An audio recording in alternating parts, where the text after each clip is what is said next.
नमस्कार दोस्तों, स्वागत है आपके अपने YouTube चैनल रीडिंग लवर्स पर। दोस्तों, आज की जो वीडियो इसमें हम करने वाले हैं आपका हरियाणा में जो टीचर एलिजिबिलिटी जो टेस्ट है टीटी पीटी पीआरटी वाला, जिसके आगे जो अप्रैल में होने की संभावना है, तो आपके एग्जाम के लिए महत्वपूर्ण क्वेश्चन आज की वीडियो में हम यहाँ पर करने वाले हैं। और अगर आप एस्टेट के अलावा सीटी वाला जो एग्जाम है इसकी भी तैयारी कर रहे हैं, तो ये क्वेश्चन आपके इस एग्जाम के लिए भी जो महत्वपूर्ण रहेंगे, जिसमें हमने सबसे पहले आपके हरियाणा जी के जो इससे महत्वपूर्ण जो क्वेश्चन है इनको लिया है, और उसके बाद में आपके जो अन्य सब्जेक्ट होंगे उससे महत्वपूर्ण क्वेश्चन हमारे रहेंगे। और ये सीटी वाला जो एग्ज़ाम है इसके आगे मई या मई का अंत या फिर जून में जो आपका एग्ज़ाम ये होगा। तो जल्दी से अपने जो क्वेश्चन है इनको देख लेते हैं, जिसमें हमारा पहला क्वेश्चन है हरियाणा में जो चरखी दादरी है ये जिला बना था, कब बना था ये चरखी दादरी? दिसंबर 2014 में, 15 में, 13 में या 2016 में? तो चरखी दादरी जब जिला बना था तो किससे अलग होकर बना था ये, या फिर कब बना था? तो कंप्लीट डेट की अगर हम बात करें तो यहाँ पर एक ऑप्शन डी हमारा, तो ये थी दिसंबर 2016 में। और किससे अलग होकर बना था ये?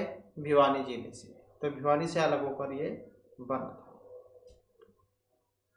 नेक्स्ट क्वेश्चन आ जाता है हमारा 24 अक्टूबर 2015 को हरियाणा सरकार ने इनमें से संस्कृत विश्वविद्यालय शुरू करने की घोषणा की थी। विधानसभा मुंदड़ी अंबाला जिले की या रोहतक की? तो 24 अक्टूबर 2015 को घोषणा की गई थी। किसकी घोषणा हुई थी ये? तो संस्कृत विश्वविद्यालय कहाँ पर? मुंदड़ी गांव में बनाने की। और उस समय जो मुख्यमंत्री जो थे ये खट्टर थे। तो कैथल जिले का मुंदड़ी गांव है, तो यहाँ पर हरियाणा का पहला संस्कृत विश्वविद्यालय बनाने की घोषणा की गई थी। नेक्स्ट क्वेश्चन है NH10 दिल्ली जाइए जोड़ता है चंडीगढ़, फाजिल्का, शिमला या फिर अमृतसर को? तो NH10 जाइए जोड़ता है, किसको जोड़ता है? तो फाजिल्का जो है इसको जोड़ता है NH10, जो ऑप्शन सी में यहाँ पर दिया गया है। और वर्तमान में जो NH9 है, NH9 नेशनल हाईवे नंबर 9 के नाम से इसे जाना जाता है। और NH9 जो हरियाणा का सबसे लंबा राष्ट्रीय राजमार्ग है, और इस पर महम, रोहतक, बहादुरगढ़, सांपला, मुंडाल, हांसी, हिसार, अग्रोहा, फतेहाबाद, सिरसा ये वाले शहर इस पर लगते हैं। इसके बाद है नेक्स्ट हमारा नेक्स्ट क्वेश्चन आ जाता है हरियाणा राज्य ये किन की संस्तुति पर बनाया गया था? सरदार हुकम सिंह समिति, श्यामलाल चांद समिति या नेकी राम समिति? तो किन की संस्तुति पर हरियाणा बना था? और यह बनता सरदार हुकम सिंह समिति की अनुशंसा पर, जो यहाँ पर ऑप्शन ए में दिया गया है। अगला क्वेश्चन आ जाता है इंदिरा गांधी विश्वविद्यालय हरियाणा के किस जिले में है? रेवाड़ी में है, अंबाला में है, करनाल या फिर हिसार में? तो इंदिरा गांधी विश्वविद्यालय कहाँ पर है? और इसमें हमारा जो आंसर है ऑप्शन रहेगा ये वाला। तो कहाँ पर है ये? रेवाड़ी में, मीरपुर रेवाड़ी में 2013 जो है इसमें इसकी स्थापना हुई थी। नेक्स्ट हमारा क्वेश्चन आ जाता है निम्नलिखित में से कौन सा मेला हरियाणा में झज्जर जिले का जो बेरी गांव है वहां पर लगता है? और कौन सा है? मसानी मेला, गोपाल मोचन मेला, देवी मेला या कोई सा भी नहीं? अब इसमें अगर हम देखें तो ऑप्शन रहेगा हमारा बी वाला। तो कौन सा है ये? देवी का मेला है, भीमेश्वरी देवी। तो क्या नाम है इसका? भीमेश्वरी देवी, भीमेश्वरी देवी मेला। ये जो है झज्जर जिले का बेरी गांव है, तो वहां पर लगता है साल में 2 बार। नेक्स्ट क्वेश्चन है वर्तमान में हरियाणा में कितने अनुमंडल हैं? 75, 73, 70, 77 कितने हैं? तो हरियाणा में जो है इसमें 6 मंडल हैं, 6 मंडल है।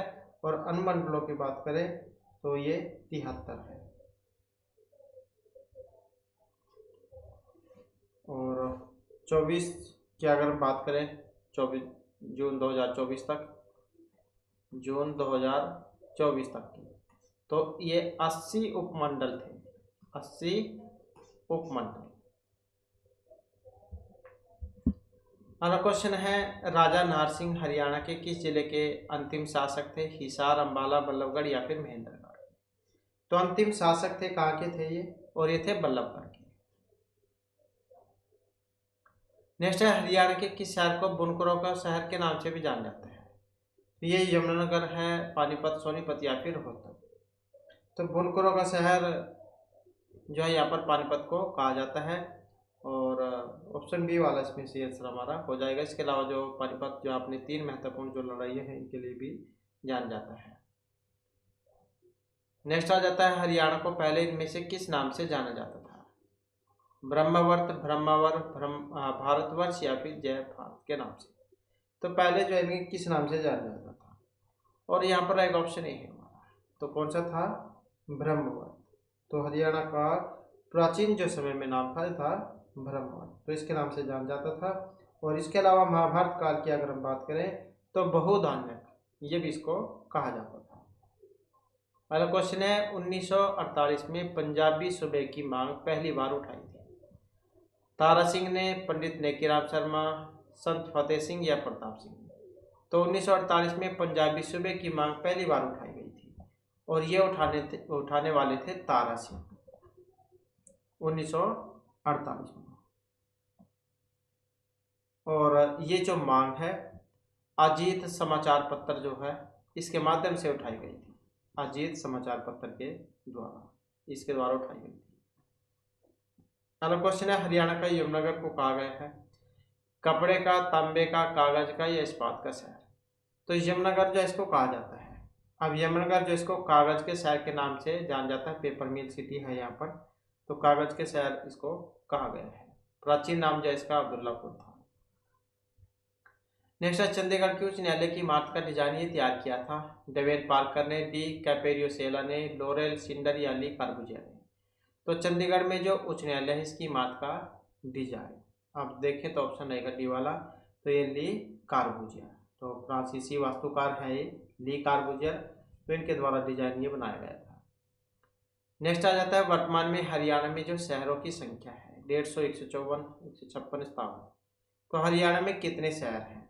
तो शहरों की बात करें तो ये 154 यहाँ पर माने गए हैं। सबसे अधिक जो शहर है वो अम्बाला में आ जाते हैं 15, और सबसे कम जो शहर है वो फरीदाबाद में आ जाते हैं 3।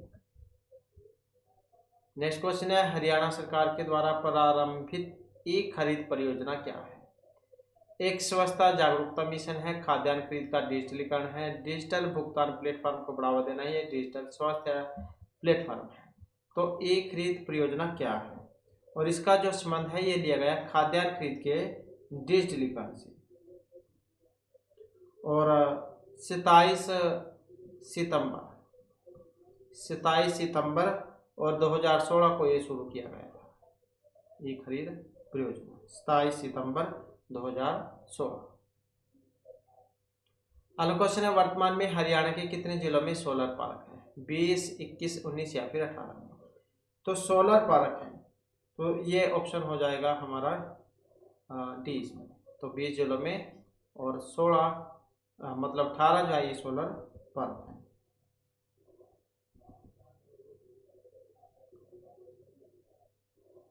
तो जिले है यहाँ पर पूछा गया, तो जिले इसमें 18 और सोलर पार्कों की संख्या 20।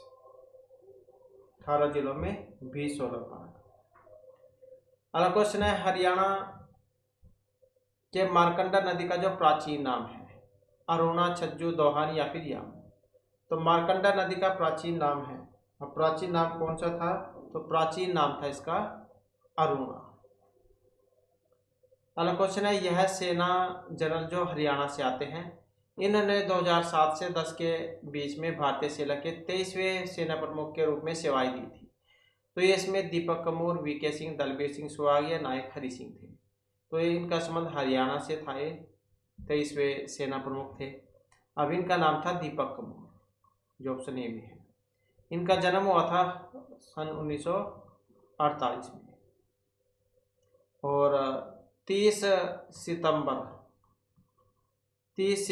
2007 से 31 मार्च 2010 तक ये भारतीय सेना के प्रमुख रहे हैं।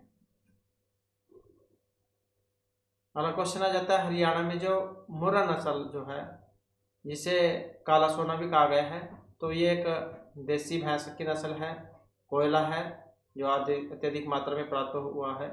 पेट्रोल के लिए स्थानीय शब्द है, ये हरियाणा में महिलाओं के द्वारा पहने जाने वाला एक आभूषण है। मुर्रा क्या है?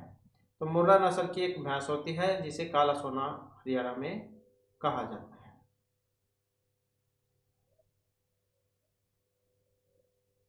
और मुर्रा जो भैंस है इसको हरियाणा पशु संपदा की शान भी कहा गया है।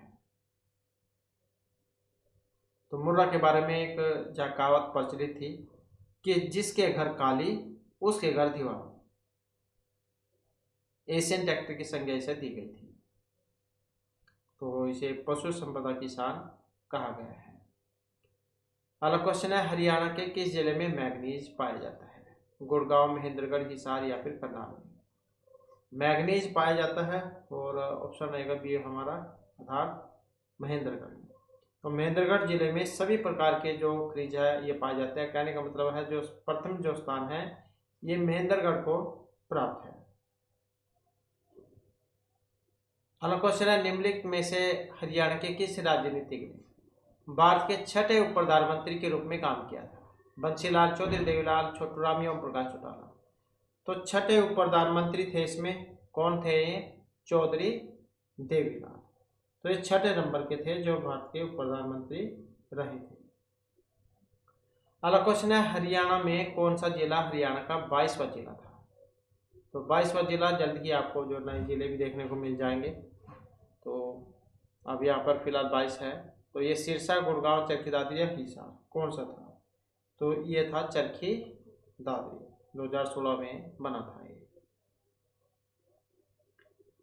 इसके बाद आ जाता है हमारे जो आपके इंग्लिश ग्रामर वाले क्वेश्चन है।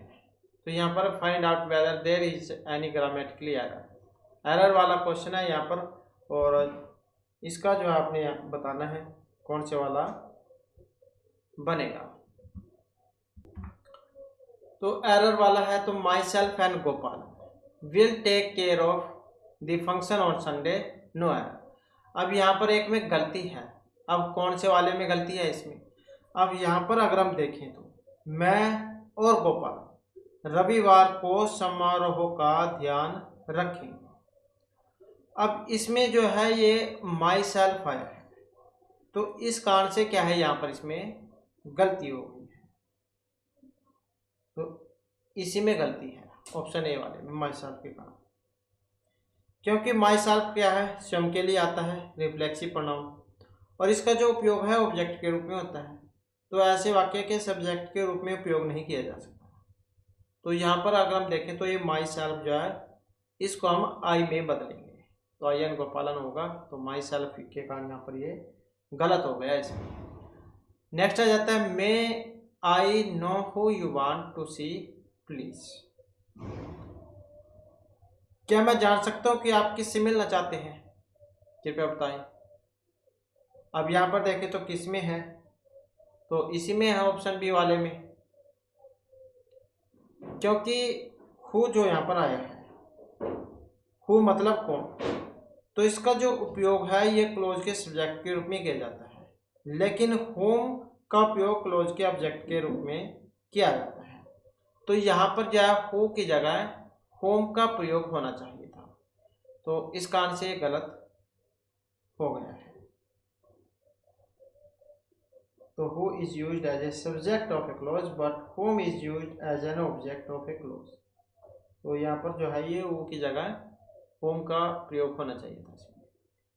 अगला क्वेश्चन है, group of friends want to visit then going out visiting friends. दोस्तों का एक समूह दोस्त से मिलने जाने की बजाय यात्रा करना चाहता है। अब इसमें कौन से में गलती है? और यहाँ पर अगर हम देखें तो इसमें है ऑप्शन बी वाले में, बी वाले में है, क्योंकि यहाँ पर जो है इसमें वांट जो आया है ये वाला, तो दोस्तों का क्या है एक समूह है और उसको एक वचन माना गया है, क्योंकि सभी एक ही समय में काम कर रहे हैं। तो वांट को वांट्स जो है इसमें चेंज किया जाएगा। तो एक group of friends wants to visit then going out visiting friends. तो वांट को वांट्स जो है इसमें बदला जाएगा। नेक्स्ट आ जाता है on a holiday Sudha prefers reading than going out visiting friends. छुट्टी पर सुधा दोस्तों से मिलने जाने की बजाय पढ़ना पसंद करती है। अब यहाँ पर कौन सी में गलती है इसमें, और इसमें अगर हम देखें तो ऑप्शन सी वाले में है, सी वाले में। अब इसमें क्यों है, जब हम दो वस्तुएं जो उनकी तुलना करते हैं तो प्रेफर जो है इसके बाद में टू का प्रयोग करते हैं, न कि देन का। तो इसलिए यहां पर सही बनाने के लिए हम देन को टू में चेंज करेंगे,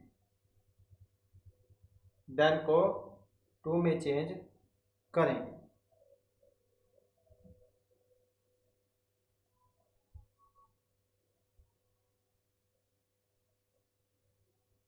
नेक्स्ट आ जाएगा हमारा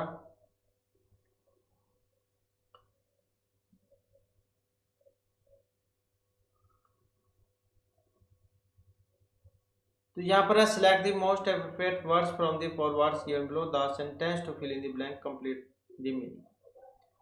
तो इसमें कौन सा आ सकता है, when I call his residence this morning he was still in bed. जब मैंने आज सुबह उसके निवास पर फोन किया तो वह अभी भी बिस्तर पर था। तो कौन सा आ सकता है इसमें। अब यहाँ पर अगर हम देखें तो इसमें बिस्तर के ऊपर होता है ना कि नीचे, तो क्या आ जाएगा, एट जो इसका प्रयोग यहाँ पर हो जाएगा। तो इसमें क्या है, कॉल एट सम प्लेस, मतलब किस स्थान पर कॉल करना। तो इसका मतलब है किसी विशेष स्थान पर जाना। तो एट जो इसका प्रयोग यहाँ पर होगा, when I call his residence his morning he was still in bed. तो क्या है, बिस्तर पर था। नेक्स्ट आ जाता है the poet died in the dash of his life, peak, youth and या फिर प्राइम। तो क्या आएगा इसमें, तो डी वाला हो जाएगा इसमें, the poet died in the prime of his life.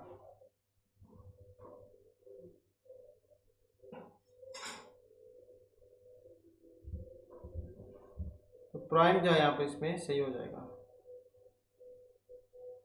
Next आ जाता है director him task for his misbehaviour, took, made, kept या फिर फॉर इट। क्या आएगा इसमें, तो निर्देशक ने उसके दुर्व्यवहार के लिए उसे किया। अब क्या किया, मेड, जो option the director took him task for his misbehaviour. तो इसमें जो है यहाँ पर ए वाला हो जाएगा, took, the director took him task for his misbehaviour.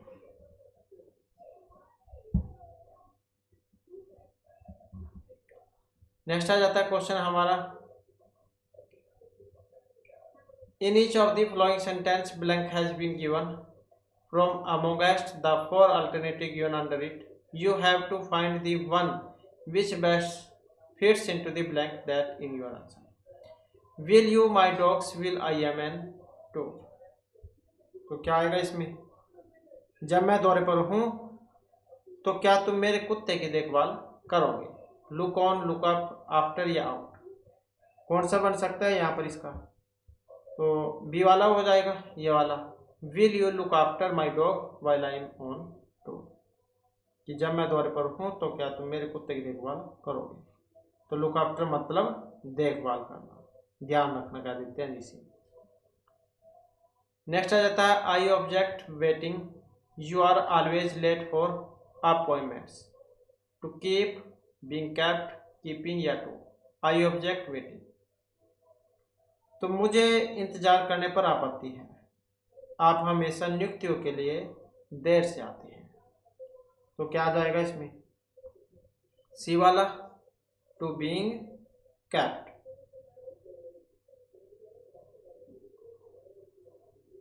Next आ जाता है I did, I could, which was not much, what, which, that या हाउ मच। तो क्या आएगा यहाँ पर, मैंने वह किया जो मैं कर सकता था, जो ज़्यादा नहीं था। तो इसमें अगर हम देखें तो ऑप्शन ए वाला हो जाएगा इसमें, I did what I could which was not much. तो मैंने वह किया जो मैं कर सकता था। तो वट क्या है, एक सापेक्ष सर्वनाम है और इसका उपयोग किसी चीज़ को निर्दिष्ट करने के लिए किया जाता है। नेक्स्ट आ जाता है question, I have lived in Delhi for 5 years, 5 years ago, since 5 years या for 5 years ago। Very very important question है। तो सिंस फॉर वाला क्वेश्चन है यहाँ पर, एक तरीके से अगर समझे तो मैं दिल्ली में 5 वर्षों से रह रहा हूँ। तो क्या आएगा, 5 वर्ष से, मतलब ऑप्शन ए वाला यही हो जाएगा। तो ये जो वाक्य है वर्तमान पूर्ण काल का है। फॉर का प्रयोग समय की अवधि के लिए दिया गया, मतलब होता है, फॉर का प्रयोग समय की अवधि के लिए होता है, जबकि जो सिंस है इसका उपयोग समय के बिंदु के लिए किया जाता है। तो इसमें जाइए फॉर 5 years, ये वाला सही माना गया है, मैं दिल्ली में 5 वर्ष से रह रहा हूँ। इसके बाद है no sooner did he go in he came out. No sooner के साथ हमेशा देन का प्रयोग होता है, तो ये भी वेरी वेरी इंपॉर्टेंट है। तो क्या आ जाएगा इसमें, अब देन दो आते हैं, एक में ई है एक में ए है, तो ए वाला जो है इसमें सी आंसर रहता है। तो नो सुनर के साथ हमेशा देन का प्रयोग ही होता है। No sooner did he go in then he came out, जैसे वह अंदर गया वह बाहर आ गया। नेक्स्ट आ जाता है, of the 4 alternative in each question find the one which is the best most opposite meaning to the word given in capitals. तो विपरीतार्थक विलोम उल्टा बताना है यहाँ पर इसका। तो ये जो कंसीड जो दिया गया है, दुर्भावना कह देते हैं इसको, इसका उल्टा बताना है कौन सा वाला बनेगा। अब वो इसका कौन सा बन सकता है, तो देखें तो ऑप्शन डी वाला, दमन करना।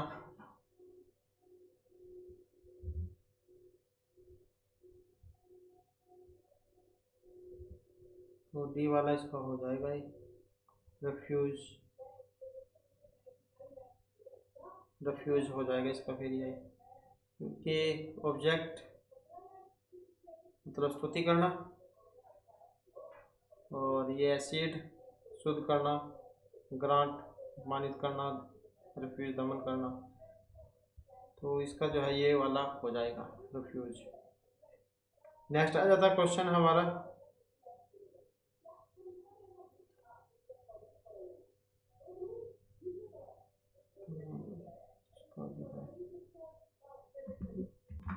तो यहाँ पर अगर हम देखें तो इसका जो मीनिंग जो है ये मान लेना होता है, मान लेना, मान लेना। और जो ऑब्जेक्ट है ये कह देते हैं आपत्ति करने को। असीर मतलब सहमति, ग्रांट मतलब मंजूरी, और रिफ्यूज जाए मनाही, मना करना, मना करना। तो ये इसका जो है मान लेना मतलब स्वीकार करना, स्वीकार करना कह सकते हैं आप। और फिर ये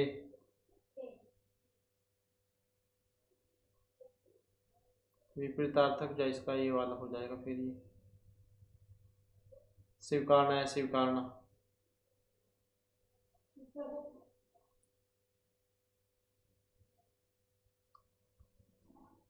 तो इसका जो है यहाँ पर ये ग्रांट जाइए भी माना गया है, लेकिन आपसे आंसर जाइए वाला करिएगा।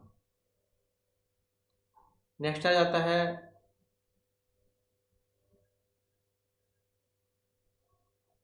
तो मालिंगन जो है इसका बताना है यहाँ पर क्या मतलब है। और ये कह देते हैं बदनाम करने को। प्रेज करना मतलब किसी की प्रशंसा करना कह देते हैं।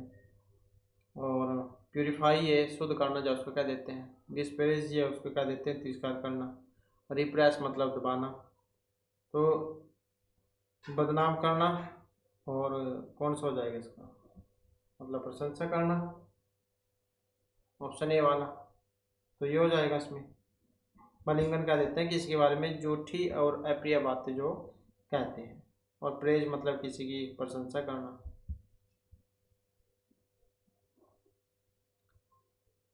इसके बाद आ जाता है नेक्स्ट हमारा।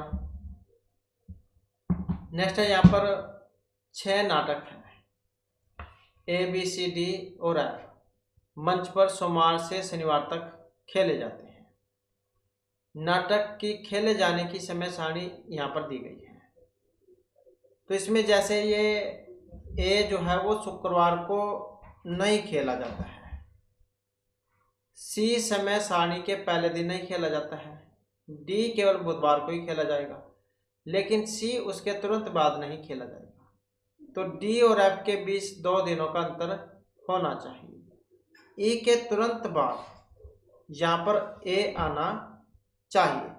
अब इसके अनुसार अगर हम देखें तो सही जो है यहाँ पर इसमें कौन से वाला माना गया है, तो सही कौन सा रहेगा इसमें। नाटक भी किस दिन निर्धारित है, मंगलवार को, सोमवार को, शुक्रवार को या फिर वीरवार को मतलब गुरुवार को। तो इनका जब क्रम जो बनाएंगे तो कैसे बनेगा, जैसे मंडे है सोमवार, सोमवार को कौन सा होगा ई, इसके बाद जाता है ट्यूसडे ए, उसके बाद वेडनेसडे डी, और गुरुवार थर्सडे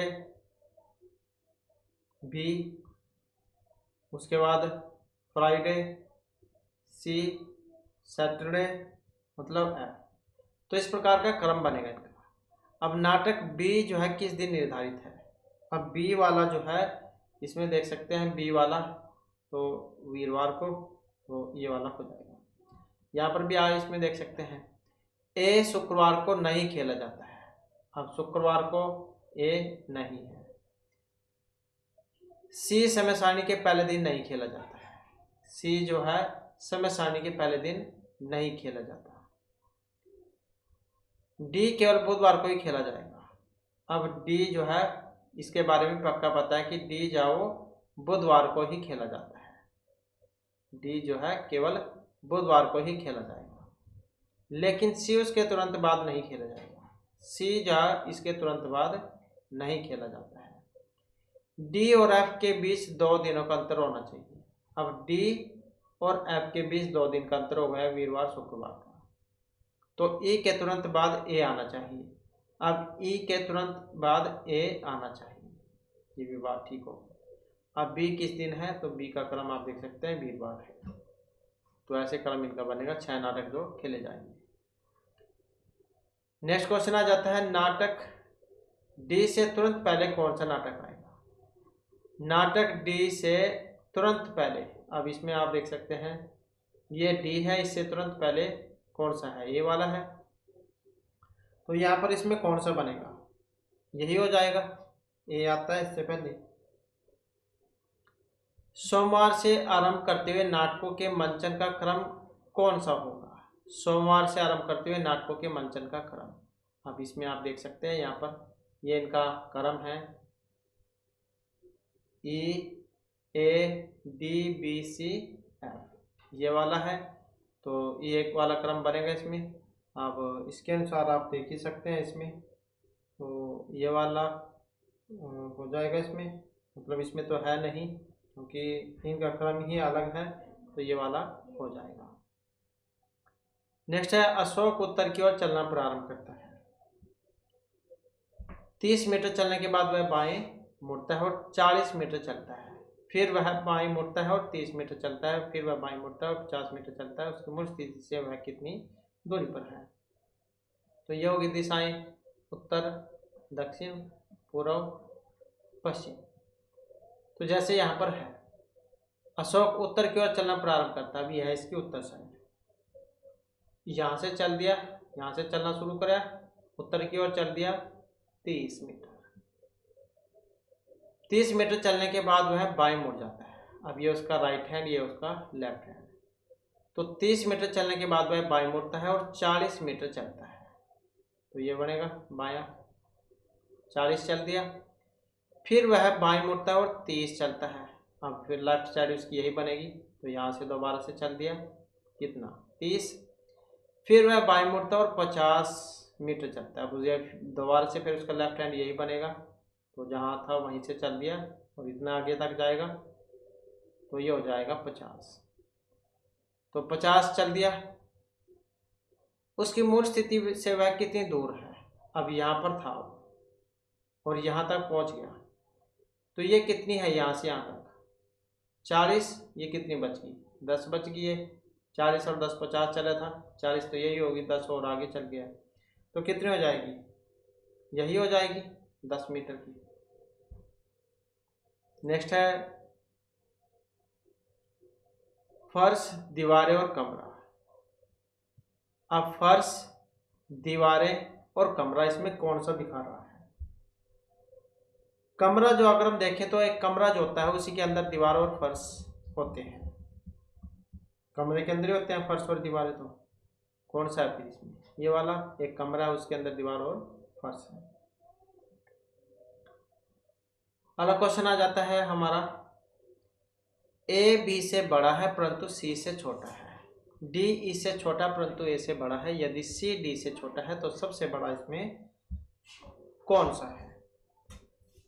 तो इसमें क्या है, ए बी से बड़ा है, ए जो है वो बी से बड़ा है परंतु इस सी से छोटा है, डी ई से छोटा है, डी जो है ई से छोटा है परंतु ए से क्या है, बड़ा है। यदि सी डी से छोटा है,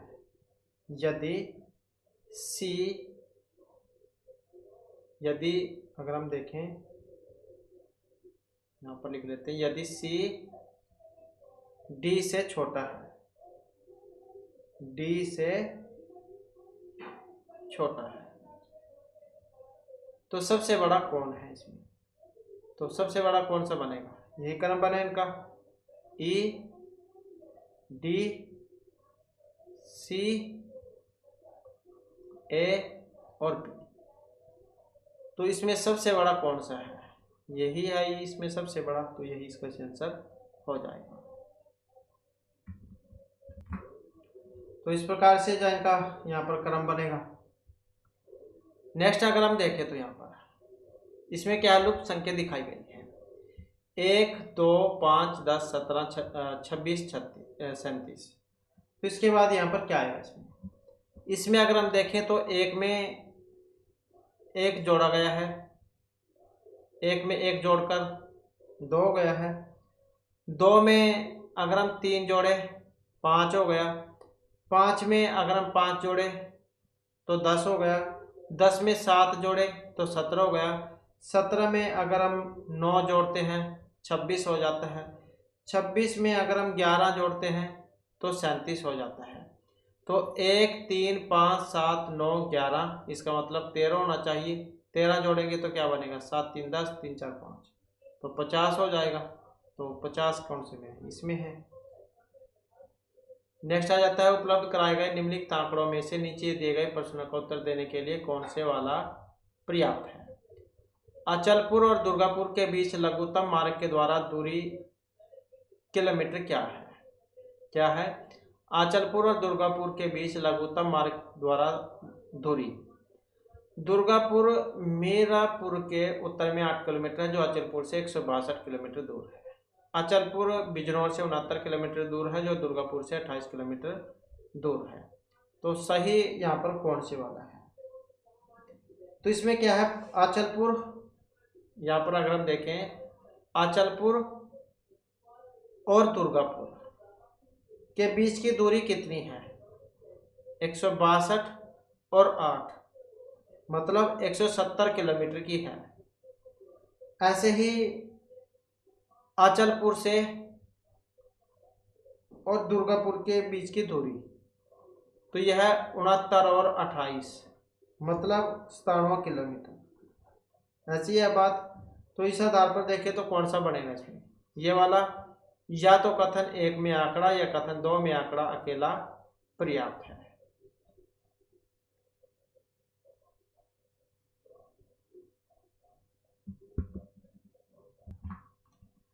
और क्वेश्चन आ जाता है,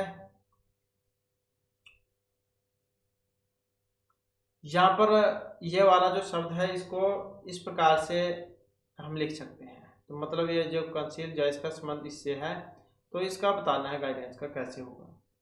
तो इसका भी देख लेते हैं। तो इसमें अगर हम देखें तो बी सी ऐसे है और ओ से आई, कितना अंतर है इसमें? 6 का है। इसी प्रकार से यू से टी है, कितना है? 1 का है। एस टी यू 1 ही है। तो ये वाला कुछ क्रम इसमें चला हुआ है। तो इसी प्रकार से जब हम इसमें बनाएंगे तो क्या बनेगा? जी एफ, यू से ओ 6 का हो जाएगा, आई से एच 1 का ही अंतर है, डी से वाई में 5 का है, डी से वाई में -5, और ए से जेड में 1 ही है। दोनों अपनी साइड से, ये पहला है और लास्ट से अंतिम है। तो ए से जेड में 1 का अंतर हो जाएगा, और एन से जे में 4 का हो जाएगा। इसी प्रकार से सी से बी में 1 का हो जाएगा, और इसी प्रकार से ई से बी में 3 का हो जाएगा। तो ऐसे बनेगा ये। अब इस आधार पर जो ऑप्शन डी वाला इसका बन जाएगा। नेक्स्ट आ जाते हैं जेड को हम 52, ए सी टी को 48, तो बैक को क्या लिखेंगे? तो इसमें भी अगर हम देखें तो यहाँ पर जैसे जेड है, अब ये 52 कैसे बना? जेड क्या लास्ट में है अल्फाबेट में, 26 दूनी 52 किए गए हैं। अब यहाँ पर भी देख लेते हैं, ए 1 है, सी कौन सा? तीसरे का, और ये 20वां। 20 3 23 और 1 24, 24 दूनी 48। तो बी दूसरा, ये पहला, और टी 20वां है, 20वां नंबर। तो 20 21 और 2 23, 23 दूनी कितना होगा? 46। तो कौन सा बनेगा? ये वाला। नेक्स्ट है, एक औरत की ओर इशारा करते हुए राजा ने कहा कि वह उस औरत की बेटी है जो मेरी माता के पति की माता है। एक औरत की ओर इशारा करते हुए राजा ने कहा कि वह उस औरत की बेटी है जो मेरी माता के पति की माता है। उस औरत की बेटी है जो मेरी माता के पति की माता है। पति की माता मतलब उसकी सासू तो लगेगी, मेरी माता के पति की माता, और वह औरत राजन की क्या है? तो माता के पति की माता यानी कि राजन की दादी। अब दादी की पुत्री राजन की बुआ, तो बुआ होगी ये वाली। तो उस औरत की बेटी है जो मेरी माता के पति की माता है, मतलब बुआ। नेक्स्ट है, समरूपता पूर्ण कीजिए। वृत्त का परिधि से वही संबंध है जो वर्ग का होता है। वृत्त की क्या है? परिधि होती है। तो इसी प्रकार से वर्ग का क्या होगा? परिमाप होता है वर्ग का। वृत्त की परिधि होगी, वैसे वर्ग का परिमाप होगा। अगला क्वेश्चन है, वह युग्म चुनिए जिसमें संख्याएं 11:12:10 है। तो मतलब जैसे ये बना है तो सेम वैसे बताना है। यहाँ पर अगर हम इसमें देखें तो ये कैसे बना है? 11 और 11 और गुणा में 11 माइनस में 1, तो ऐसे बना है। 11 11 121, ऐसी है। तो 11 11 कितने हैं? 121, और 121 में हम 10 जोड़ेंगे, मतलब 10 गुना करेंगे तो इतना बढ़ जाता है 12 10। इसी प्रकार से उनका भी देख लेते हैं। इसका अगर हम देखें तो 8 को अगर देखते हैं तो 8 गुना 8 अठोठी कितना होगा 64। और इसका भी देख लेते हैं वैसे 8 माइनस 1 मतलब 7 ऐसे, तो कितना होगा 7 चौक 28 42 4 42 2 44, तो ये वाला हो जाएगा। तो यही सी आंसर इसका बनेगा। अगला क्वेश्चन है, वह शब्द चुनिए जो समूह की बाकी शब्दों में सबसे कम मिलता है।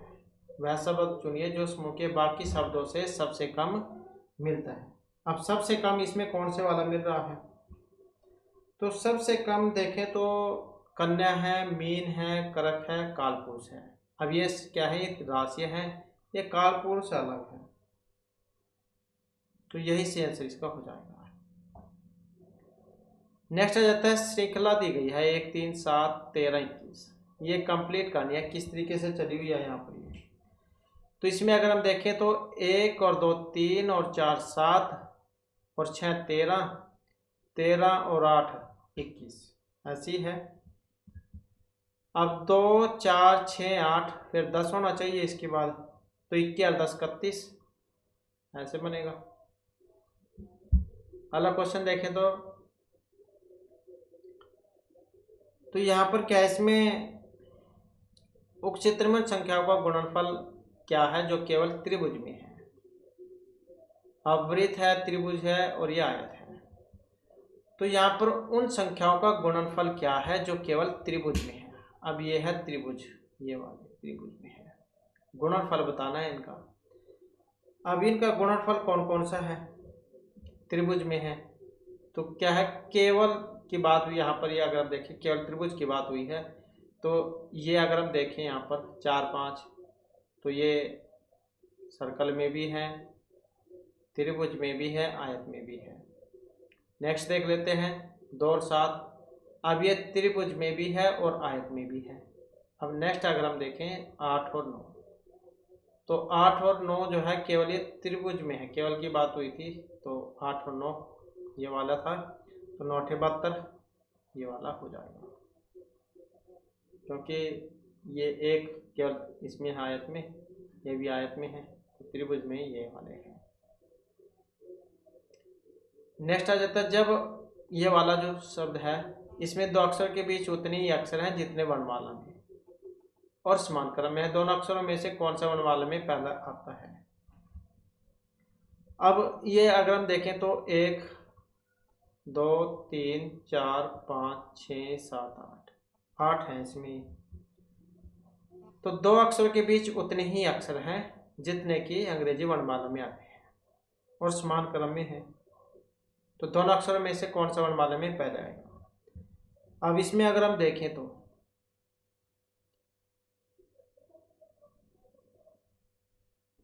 ई और आर ये वाला, तो ई और आर जो है इसमें 8 आ जाते हैं।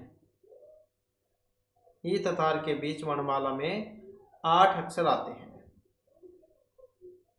तो दोनों अक्षर में ई जो है ये पहले आता है, ये आएगा बी सी डी ई और आर में 8 है और ये ई पहले आएगा इसमें।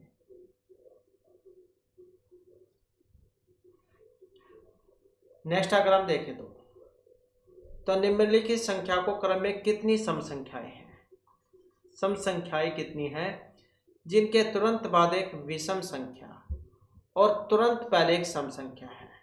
तो कितनी सम संख्याएं हैं, संख्या के क्रम में कितनी सम संख्याएं हैं जिनके तुरंत बाद एक विषम और पहले एक सम संख्या है, तो वो आपने यहाँ पर बताना है। इसमें यहाँ पर अगर हम देखें तो कितने वाली है, तो यहाँ पर अगर हम देखें तो जैसे ये वाला है 8 6 7 6 8 9, क्योंकि सम संख्याएं हैं जिनके तुरंत बाद विषम संख्या और पहले एक सम संख्या है।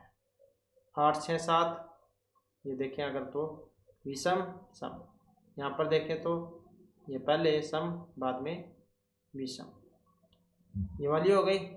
और फिर नेक्स्ट भी देख लेते हैं यहाँ पर। तो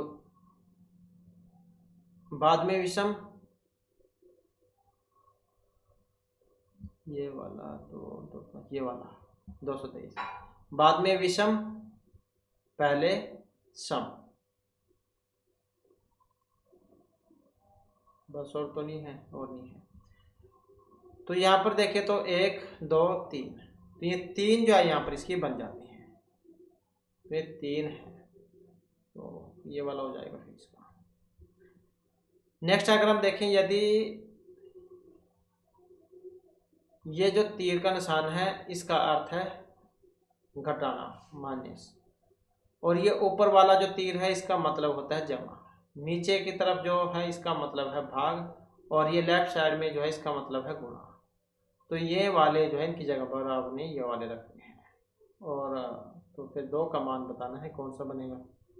तो इसमें जब इसको रख लेंगे तो कैसे बनेगा फिर, ये बोर्ड मास वाला नियम तो लगाना ही होगा। देख लेते हैं, 36 जमा में 4 माइनस में 10 गुणा में 5 प्लस में 20 भाग में 2, ऐसे हो जाएगा। अब इसमें देख लेते हैं यहाँ पर, तो 36 प्लस में 4 माइनस में 10 गुणा में 5, 10 में इसको भाग कर लेंगे, 10 आ जाएगा, तो भाग हो गई। फिर गुणा भी देख लेते हैं, यहाँ पर गुणा करेंगे जब इसकी, तो गुणा भी देख लेते हैं, 36 प्लस में 4 माइनस, और इसका देखें तो 10 पंजे 50, ये वाला हो जाएगा 50, 10 में 10, ऐसे हो जाएगा। फिर देख लेते हैं भाग गुणा जमा भी देख लेते हैं। तो उसके बाद अगर हम देखें तो यहाँ पर इसमें तो 36 और 4 40, और ये 50 और माइनस 50 मतलब 0, तो ऐसे बनेगा ये वाला। नेक्स्ट आ जाता है क्वेश्चन हमारा, यहाँ पर क्या इसमें एक जो है ये परेड है, 7 व्यक्ति एक पंक्ति में खड़े हैं, क्यू आर के बाएं खड़ा है परंतु पी के दाएं खड़ा है, ओ एन के दाएं और पी के बाएं खड़ा है, इसी प्रकार एस आर के दाएं और टी के बाएं खड़ा है। तो बीच में बताना है यहाँ पर कौन है। तो बीच में कौन है यहाँ पर, तो कितने हैं ये, 7 बंदे खड़े हैं, 7 व्यक्ति हैं, तो 1 2 3 4 5 6 7, तो 7 हो गए। अब इसमें क्या है, क्यू आर के बाएं खड़ा है, तो यहाँ पर अगर हम देखें क्यू आर के बाएं है परंतु पी के दाएं है। अब कोने पे तो कोई नहीं है इसमें, तो क्यू आर के बाएं खड़ा है, तो यहाँ पर अगर हम देखें तो क्यू को अगर हम देखें क्यू आर के बाएं, अब आर का बायां ये बनेगा क्योंकि ये दाईं साइड है ये बाईं साइड है, तो क्यू आर के बाएं, क्यू जहाँ आर के बाएं तो यही है परंतु पी के दाएं है। अब पी के दाएं हो गया, ओ एन के दाएं है, ओ जो है अगर ओ को यहाँ पर बिठाएं, ओ एन के दाएं, इसका बायां इसका दायां, तो एन के दाएं ओ है या ओ के बाएं एन है, और पी के बाएं खड़ा है, पी के बाएं भी बना है, ये भी ठीक बात है। इसी प्रकार से एस आर के दाएं है, एस आर के दाएं, अब आर का दायां तो यही बनेगा अगर हम यहाँ पर बिठाएं, और एक बच गया टी, टी के बाएं खड़ा है, आर एस जो है आर के एस आर के दाएं टी के बाएं है, ऐसे हैं। तो इसमें आप देख ही सकते हैं यहाँ पर बीच में कौन होगा, ये वाला होगा बीच में क्यों, तो ये इसी आंसर हो जाएगा। तो इस प्रकार से जो हमारी इस क्लास में महत्वपूर्ण क्वेश्चन थे, नेक्स्ट जो वीडियो होगी इसमें आपके लिए नए जो महत्वपूर्ण क्वेश्चन हम लेकर आएंगे। और हमारे साथ अंत बनाने के लिए धन्यवाद।